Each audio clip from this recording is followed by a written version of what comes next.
إن الحمد لله نحمده ونستعينه ونستغفره ونؤمن به ونتوكل عليه ونعوذ بالله من شرور أنفسنا ومن سيئات أعمالنا من يهديه الله فلا مضل له ومن يضلل فلا هادي له وأشهد أن لا إله إلا الله وحده لا شريك له وأشهد أن محمدا عبده ورسوله صلى الله عليه وعلى آله وأصحابه أجمعين. Barcha maqtovlar, danlovlar Alloh subhanahu va taolaga tegishli. Biz Allohdan maqtaymiz, ondan ona yordam so'raymiz, ondan ona yordamini yolvoramiz. Nafslarimizning buzuqligidan, amallarimizning nosharidan Alloh subhanahu va taolagagina sığınarız. Kimni Alloh taolo to'g'ri yo'lga ko'ndirsa, uni hech bir kim adashtirmas. Kimni adashtirsa, uni hech bir kim to'g'ri yo'lga ko'ndira olmas. Şahidlik veren, Allah'tan başka hiçbir ilah, ibadet kılına turgan, tabına turgan zat yok, yalğız ol, onun dingdaşı yok. Hem şahidlik veren Muhammed sallallahu aleyhi ve sellem onun kulu hem ilçisi. Ona, onun ehl-i beyt yakınlarına, sahabelerine, tabi'inlerine, hem onların yolun devam etmişi barcha mümin Müslümanlarga Allah Teala'dan rahmeti hem mağfireti olsaydı. İslam dininin tüm maksadı kişide kurkan kulukunu terbiyeliyor. Şuna göre de Allah Teala kişilerge şeriat kanunları indirdi. Peygamberimiz Muhammed sallallahu aleyhi ve sellem özünün bir hadisinde özünün peygamber etip jiberilinin maksadını anlatıp bulay degen: İnnemâ bu'ithtu li'utemmimu mekârimel ahlak. Min de jiberildim de görkem kuluklarını tügellep üçün günedi.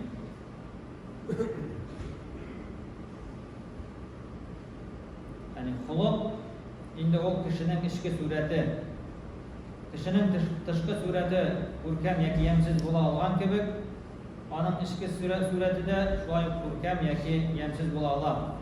İbn Abbas radıyallahu anh etken, her binanın negizi var. İslam'ın negizi o görkem huluk. Alimler görkem hulukka şunday anlatma bererler. Görkem huluk kişilerge karata aşık yüzlü bulu, alarga izgilik kılı, hem naşarlık işlemem. Bir vakit Peygamberimiz Muhammed sallallahu aleyhi ve sellem Abu Hureyre radıyallahu anhu'ya şunday bir kengeş bergen. Ya Abu Hureyre görkem huluklu bul degen. Hem Abu Hureyre radıyallahu anhu etken, ya Allah'ın elçisi, nersesin o görkem huluk? Hem şunda Peygamberimiz sallallahu aleyhi ve sellem ona ayta, görkem huluk ol senin bilen aranı üzgen kişi bilen aranı üzmev. Sana ziyan getirgen kişine gafu etu. Hem sen soragan, sen ondan bir sorasan, sana nersedir bilmese, yanadan ol senden nersedir sorasa, ona o soragan eybirin biru dedi. Görkem huluk ol peygamberlerinin hem izgi amel kılışlarının sıfatları. Şu sıfat sebeple kişi Allah Teala, yani kişini Allah Teala yukarı derecelerde götürer. Hem indi Allah Teala'nın rizalığına kişi erişe alar şu görkem huluk arkalı. Peygamberimiz sallallahu aleyhi ve sellem bir hadisinde etken, görkem huluk kişinin derecesini götürür oturunda. İnnel mu'mine le yudrike bi husnil huluk derecete saimil qaim. Dürüstlükte görkem huluk kişini uraza tutuşudan hem tünlerin namaz okup ötkürüşten de üstündürek derecesi götüre degen. Yani kişi görkem huluk yardımında uraza tutup tünlerin namaz okuşu kişi derecesinden de kişi derecesine erişalar.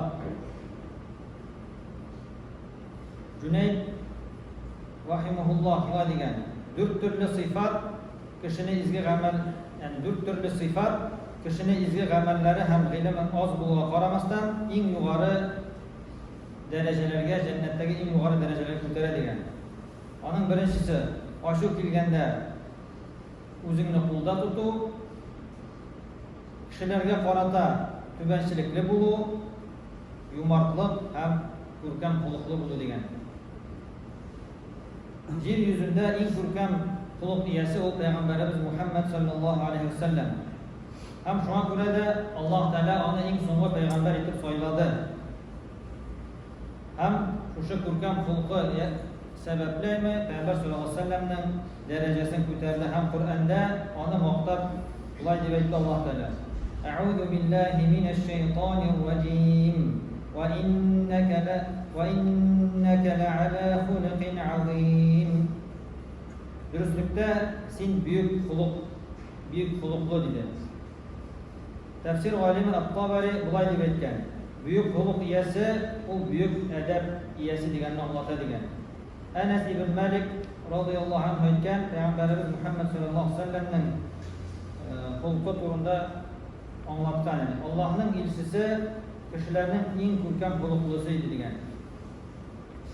İkinci bir hadiste bu sahabe şöyle degan. Men Allah'ın elchisinin qo'li shekilli yumshoq bir nindida atlas, ipak, to'qima bir narsada tutmadim deydi. Şulay yo'q, Allah elchisinden kela turgan isni bir qachonda isnamadim deydi. Men Allah'ın elchisine 10 yil xizmat etdim. Şu vaqt ichida u menga bir topqirda uf deb aytmadi. Biror narsani ishlagandan so'ng ni uchun onu ishlading yoki narsanidir ishlamagandan so'ng ni uchun onu ishlamading deb de aytmadi deb rivoyat qilinadi. Yani Anas ibn Malik shunday aytgan hadis topshiradi. Bu hadis Buxoriy ham Muslimda keltiriladi. Bir hadisda Muhammed sallallahu aleyhi ve sellem imanning komil bo'lganini ko'rsatuvni, ya'ni mu'min kishi imoni bo'yicha iman bilan komil bo'lgan ko'rkam xuluqqa beylagan. Peygamberimiz aytgan bir hadisinde akmalul mu'minina imanan ahsanuhum xuluqan. Mu'minning imoni yog'idan eng komil bo'lgani ol de onun ko'rkam xuluqli bo'lgani degan. Hadisdan anlaşılgancha ko'rkam xuluq kishining Allohga ishonuvining komil darajada bo'lganini ko'rsatadi. Agar kishining xulqi yaxshi ekan, onun imoni da yuqori. Agar da xulqi nachar ekan, onun imoni da tuban darajada bo'ladi. Kishi xulqi nachar bo'lishi sababli namoz o'quvini, ro'za tutuvini ham fosh qiluna qaramasdan jahannamga da ilagirga mumkin. Bir hadisda rivoyat edilar, Abu Hurayra radhiyallohu anhu aytgan, bir vaqtda biz Peygamber sallallohu alayhi vasallamga shulay deb aytdilar-di. Peygamber sallallohu alayhi vasallam yonida bo'lganda de. Bir xotin de tunlarin namoz o'qiy, kunduzin ro'za tuta, sadaqa berar, lekin tili bilan kurshisi turida nachar narsa so'zlaydi. Hem Allah'ın elchisi sallallahu aleyhi ve sellem aytdi, o xotinda xayrli bir narsada yo'q deydi. Ama o jahannam ahllaridan degan. Kishilar yo'g'adan aytdilar, bir xotin qiz bor deydi, u farzlarni g'ina o'qiy, mo'ysizlangan sirni sadaqa etib berar, ham bir kimga da ziyon keltirmaydi. Onun turunda Allah'ın elchisi sallallahu aleyhi ve sellem aytdi, o xotin jannat ahllaridan bo'lacaq degan. Anas ibn Malik radhiyallohu anhu shunday deb aytgan, durustlikda kishi ko'p g'iybat qilmasa-da, ko'rkam xuluq sababli jannatda yuqori darajaga erishadi. Shunday ko'p g'iybat qilib da nachar xuluqi sababli jahannamning eng osti qatida kira oladigan. Peygamber sallallahu aleyhi ve sellem'den kishilarning eng ko'p jannatga kiritish amal turida so'rag'ach, Peygamberimiz sallallahu aleyhi ve sellem aytgan, ol de Allah'ın gazabından saqlay turgan amallarni ishlav ham endi ko'rkam xuluqli bo'l degan. Shundan so'ng ondan so'raganlar eng ko'p jahannamga kirita turgan amallar turida. Peygamberimiz sallallohu alayhi vasallam aytgan, ol til ham zina a'zo bilan qilina turgan gunohlar degan. Qiyomat kunida o'lchovda eng og'ir narsa u endi ko'rkam xuluq bo'lacak. Peygamberimiz sallallohu alayhi vasallam aytgan, "Ma min shay'in fil mizan athqalu min husnil xuluq." O'lchovda ko'rkam xuluqdan og'irroq narsa bo'lmayacak degan. Ko'rkam xuluq qiyomat kunida musulmonning mizonida eng og'ir ajr bera turgan, mizonining og'irligini o'g'rayta turgan narsa bo'lacak. Chunki ko'rkam xuluqli bo'lu ul nafs bilan kurashuvga bog'liq. Nafs bilan kurashuv eng og'ir, ko'p kuch talab eta turgan, tirishlik talab eta turgan narsa bo'lib turadi. Chunki oshun kelganda sabr etirga, kishilar senga noshar qaraganda ularga yaxshi etib qaro, senga yordam etmaganda ularga yordam etu, bahaslashganda bahaslashmau, butun ustida nafsning tirishligini talab etadi. Nafs agar endi tirishmasa, endi mana shu aybirlarni oshun kelganda oshun tiymasa, u endi mana shu ko'rkam xuluqli bo'lgan chiqar. Endi ular butun ustida sabr etib, ular ona qarata qilgan muomalaga yaxshi etib javob berib, o'zin Payg'ambar sollallohu alayhi vasallam axloqini buldirib yashasa, mizonda endi eng og'ir savoblardan mana shu axloq, yaxshi xuluq ajri bo'lacak. Shunga ko'ra xuluq mizonda og'ir bo'lacak, ya'ni ko'p tirishlik talab etganga ko'ra. Shunday Payg'ambar sollallohu alayhi vasallam aytgan, ya'ni qiyomat kunida ona eng yaqin bo'luvchi kishilar Payg'ambar sollallohu alayhi vasallamga, ya'ni Payg'ambar sollallohu alayhi vasallamning xulqi kebek yaxshi xulqli kishilar degan. Payg'ambar sollallohu alayhi vasallam hadisida aytadi, qiyomat kunida mening qarshimda eng suyukligiz ham eng yoqinligiz deb xulqi bo'yicha ko'rkam bo'lganingiz degan. Shunga ko'ra har bir kishi endi o'zining xulqin Qur'ondagi sifatlar bilan, ya'ni Payg'ambar sollallohu alayhi vasallamning sifatlari bilan o'zining xulqin tarbiyalarga hamma Payg'ambarimizning xulqini buldirishga tirishishga tegishli. Aysha radhiyallohu anhadan so'raganlar, Payg'ambar sollallohu alayhi vasallamning xulqi to'g'risida hamul aytgan, onun xulqi Qur'on edi degan. Shunga ko'ra bizga endi Payg'ambarimizga iyalirga, onun axloq sifatlarini o'zimizda buldirishga ham shulay aytsak, biz endi yuqori darajalarga Alloh taolaning rahmatine erisha olamiz. Ham Qur'onda shunday so'zlar bor. Alloh taolo aytadi: namoz o'qi, aqimis solah, innas solata tanha 'anil fahsha'i wal munkar va la zikrullohi akbar vallohu ya'lamu ma tasna'un. Namoz o'qi, durustlikda namoz fahish ham nochar amallardan to'xtatadi. Allohni esga olib namoz o'qu eng zo'r ibodat. Alloh sizning qilgan amallaringizni biladi degan. Ya'ni agar kishi namoz o'qibda onun xulqi yaxshimasa, onun namozi qabul bo'lmaganining belgilaridan. Chunki agar kishining xulqi o'zgarsa, namoz o'qu sababli onun butun amallari da o'zgaradi. Yani bu oyatdan ko'ringancha, yani ixlosdan o'qilgan namoz kishini yaxshi yoqqa o'zgartiradi. Ham gunohlardan tiyadi. Agar da endi tiymasa, yani xulqi yaxshi yoqqa o'zgarmasa, onun namozi to'g'risida fikrlarga kerak.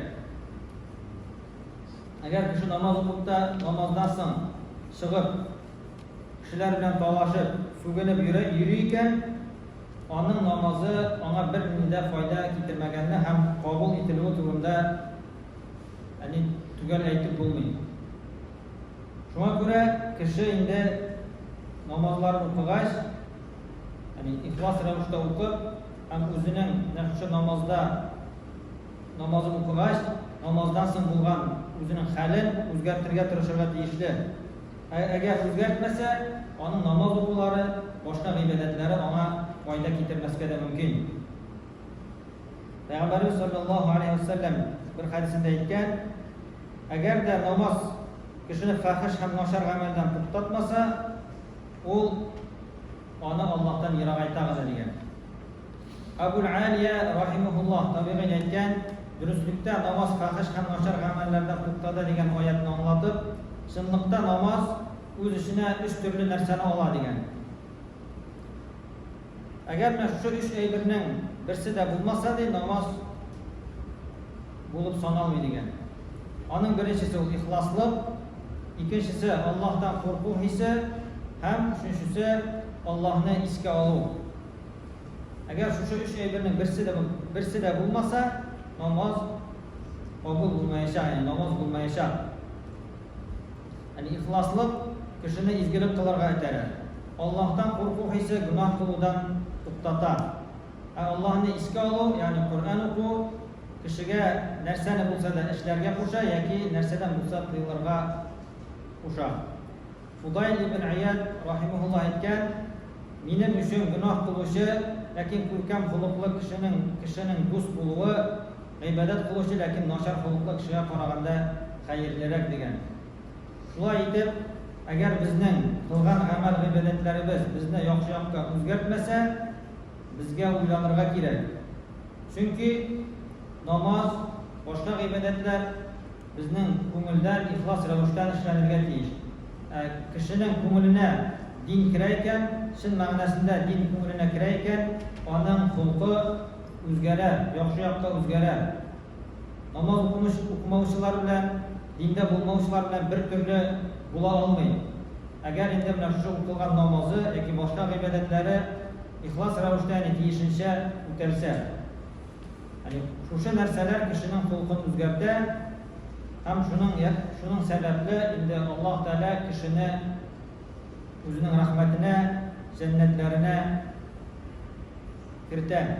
Alloh taolo barchalarimizga da xulqlarimizni ko'rkam etirga, kishilar bilan yaxshi munosabatda bo'lishga nasib etsa edi. Wa aqulu qawli hada wa astaghfirulloha li wa lakum wa li sa'iri jama'atil muslimin innahu huwal ghafurur rahim al-jawwadul karim as-sami'ud du'a.